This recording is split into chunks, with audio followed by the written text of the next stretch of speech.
علیہ السلام کی ہر تکلیف کو جناب فاطمہ نے اپنی تکلیف سمجھا، ہر تکلیف کو۔ جب انسان کے دائیں بائیں کچھ لوگ ہوتے ہیں نا، اس کے دکھ بھی سمجھنے والے، سکھ سمجھنے والے لوگوں کی تعداد لمبی چوڑی ہوتی ہے۔ ہمارے زمانے میں ہمارے ہر آدمی کے ساتھ ذاتی مطالبات ہیں، ذاتی، تو جب تک وہ میرا مطالبہ پورا کرتا رہتا ہے میرا اس سے پیار رہتا ہے۔ حضور کی تکلیف پر وہ تکلیف میں آتی، پریشان ہوتی۔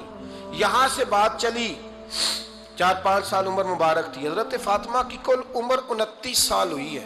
15 سال یا کچھ زیادہ آپ کی عمر تھی جب حضور نے بیاہ کر دیا تھا۔ ہم لوگ سمجھتے ہیں کہ شاید اب آپ 30 سال کے بچے کو کھڑا کر کے کہیں کہ دین کی کوئی بات کر، کوئی تکلیف برداشت کر، تو کہتے ہیں میں تو ابھی بچہ ہوں۔ یعنی 29 سال کی عمر ہوئی ان کی۔ چلیں جس نے زیادہ لکھی ہے اس نے 32-33 لکھ دی ہوگی، 40 تک کوئی بندہ نہیں گیا۔ لیکن میں اس روایت پر زیادہ اعتماد کرتا ہوں، ان راویوں نے 29 سال عمر حضرت فاطمہ کی اور ڈھیر سارے محدثین نے لکھی۔ یارو حیرانگی کی بات ہے نا، اس 29 سال کی عمر میں انہوں نے حضور کا بھی کھول کے ساتھ دیا، مولا علی کا گھر بھی پورا آباد کیا، اپنے شہزادوں کی تربیت کر کے میدان کربلا بھی سارا سجا دیا، دنیا کا انقلاب برپا کر دیا۔ 29 سال کی عمر میں کام کرنا ہو تو سال تھوڑے بھی بڑے ہوتے، اور نہ کرنا ہو تو پھر تو 80 سال کے بچے بھی میں نے دیکھے۔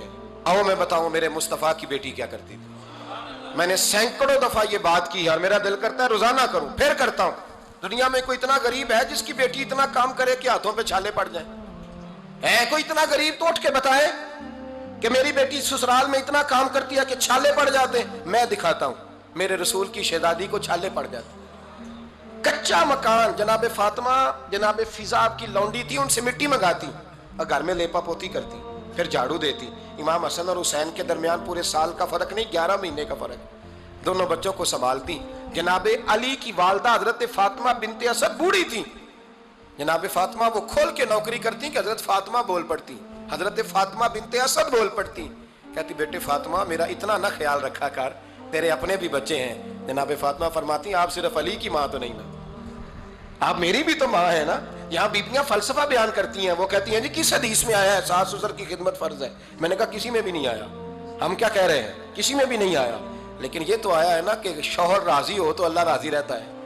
تو اگر شوہر ماں باپ کی خدمت سے راضی ہوتا ہے تو کرو خدمت، اس کو تو راضی کرنا ہے نا، اس پر تو توجہ دو۔ حضرت فاطمہ پھر چکی پیستی، چکی چکی، یہ آسان جملہ نہیں کہہ جاتے ہیں ہم، سن لیتے ہیں آپ۔ چکی پیس کر، جو پیس کر اس کا آٹا بنانا، پھر بچوں کے لیے کھانا پکانا۔ پھر ایک دن کہنے لگے علی آپ کی آمدن تھوڑی ہے، خرچے زیادہ، چرخہ نہیں لا دیتے؟ فاطمہ کیا کرو گی؟ فرمایا تھوڑا سا سود بنا لیا کروں گی، تم بیچ آیا کرنا۔ چلو میں تھوڑا ہاتھ بٹاؤں گی۔ یہ ساری ڈیوٹیاں کر کے حضرت حسن فرماتے ہیں پھر عزت والے رسول کی عزت والی بیٹی، پھر شانوں والے نبی کی شانوں والی بیٹی، پھر پاک محبوب کی پاک شہزادی، ساری ڈیوٹیاں کر کے رات کو مولا علی سے کہتی اگر آپ اجازت دیں تو اللہ کو راضی نہ کر لوں؟ حضرت علی فرماتے فاطمہ جیسے دل کرے۔ تو امام حسن کہتے ہیں پھر میری ماں مصلی بچھا لیتی، مصلی، اور پھر ساری رات وہ نماز پڑھتی، ساری رات۔ اور فرماتے ہیں جب سویرے ہاتھ اٹھاتی تو پہلی دعا یہ کرتی اے اللہ میرے رسول کی امت پہ رحم فرما، اے اللہ میرے رسول کی امت پہ رحم فرما۔ تو کہتے ہیں زمانے بیت گئے یہ دعا سنتے تھے۔ ایک دن میں قریب گیا تو میں نے کہا امی حضور کوئی دعا میرے لیے بھی کر دیں، کوئی حسین کے لیے بھی کر دیں، کوئی زینب کے لیے بھی کر دیں۔ ساری دعائیں امت مصطفیٰ امت مصطفیٰ امت مصطفیٰ۔ کتنا بڑا جملہ ہے، کتنا بڑا، شیخ محقق نے لکھا کتنا بڑا۔ جناب فاطمہ فرمانے لگی تیرے لیے بھی کرتی ہوں، حسین کے لیے، زینب کے لیے بھی کرتی ہوں، سب کے لیے کرتی ہوں، پر بیٹا یاد رکھنا فاطمہ کی دعاؤں پر پہلا حق میرے رسول کی امت کا ہے۔ فاطمہ کی اصل میں بات بہت خوشی کی سنا دی میں نے آپ کو، اور ایک بات اگر نہ کروں تو موضوع مکمل نہیں ہوتا۔ میرے نبی کریم علیہ السلام نے ایک دن صحابہ سے پوچھا بتاؤ بہترین عورت کون سی ہوتی ہے؟ کہ یا جو اچھی گفتگو کرے، نماز پڑھے، عبادت کرے وہ افضل؟ کوئی تو ایسی وجہ ہوگی نا۔ صحابہ سے حضور نے سوال پوچھا تو صحابہ نے بھی مختلف جوابات دیے۔ کسی نے کہا حضور پنجگانہ نماز پڑھنے والی، فرمایا بات تمہاری ٹھیک ہے پر تم میری مراد کو نہیں پہنچے۔ ایک نے کہا یا رسول اللہ صلی اللہ علیہ وسلم پردہ کرنے والی، فرمایا بات تمہاری ٹھیک ہے پر تم میری مراد کو نہیں پہنچے۔ ایک نے کہا حضور با پردہ عورت، فرمایا بات تمہاری ٹھیک ہے پر تم میری مراد کو۔ حضرت علی کہتے ہیں بیٹھا میں بھی تھا بیچ، لیکن میں بھی مراد کو سمجھ نہیں پا رہا تھا، حالانکہ شہر علم کے دروازے کا نام مولا علی ہے۔ فرماتے ہیں اس وقت اللہ کی حکمت تھی کہ جواب کوئی اور دے، تو حضرت علی کہتے ہیں قد بھی میرا چھوٹا تھا، بیٹھا بھی میں پیچھے تھا، تو تھوڑی گردن اور جھکا کے نا تو میں نکل گیا اور فاطمہ کے حجرے میں پہنچ گیا۔ تو میں نے کہا فاطمہ حضور نے ایک سوال پوچھا ہے تو صحابہ جواب دے رہے ہیں، پر حضور کہتے ہیں تم میری مراد کو نہیں جلدی سے جواب نہیں دیتی۔ تو خاتون جنت ہنس پڑی، فرمانے لگی میں جواب دوں؟ آپ کو بھی کہا ہاں دیں جواب کا کیا؟ فرمانے لگے بتاؤ سب سے بہترین عورت دنیا کی کون سی، سب سے بہترین؟ تو جناب فاطمہ کہنے لگی سادہ سا جواب تھا، آپ لوگوں کو آیا کیوں نہیں؟ کہا چلو بتاؤ۔ تو جناب فاطمہ فرمانے لگی دنیا کی سب سے بہترین بی بی وہ ہے جس کو نہ کبھی غیر محرم نے دیکھا ہو، اور اگلے لفظوں پہ غور کرنا، نہ کبھی غیر محرم نے اسے دیکھا ہو اور نہ اس بی بی نے کبھی کو غیر محرم دیکھا ہو۔ یہ کوئی پردہ نہیں کہ بی بی کہتی ہے جناب میں تو چہرہ ڈھام کے نکلی تھی، باقی میں دکاندار سب سے بات چیت کر آئی، سب کے چہرے دیکھ آئی۔ حضرت فاطمہ نے بتایا کہ تیری آنکھوں کا بھی پردہ ہے، اور وہ روایت وہاں الگ موجود ہے کہ حضور نے حضرت عائشہ صدیقہ ام سلمہ سے کہا کہ عبداللہ ابن مکتوم نابینا ہے تو پردہ کرو۔